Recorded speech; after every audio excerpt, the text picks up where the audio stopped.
Kapatid, ito, tandaan mo itong talata, bibigay ko sa iyo. Sa lahat ng Biblia, nakasulat ito. Timoteo 6:16. Na siya lamang ang walang kamatayan, na nananahan sa liwanag na di malapitan, na di nakita ng sino mang tao o makikita man. Yung palang Ama sa langit, hindi nakita yun ng sino man tao o makikita man. Eh kung si Kristo'y tao, lumalabas hanggang ngayon, hindi niya pa nakikita yung Ama.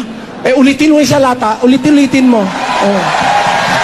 Na siya lamang ang walang kamatayan, na nananahan sa liwanag na di malapitan, na di nakita ng sino mang tao o makikita man. Sumakanya nawa ang kagaharing walang hanggan, siya nawa. Amen.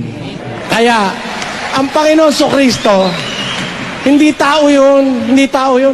Nakita niya Ama eh. Eh, walang taong nakakita kailanman sa Diyos eh. Eh, nakita niya Ama. Ano ba naman logic yun?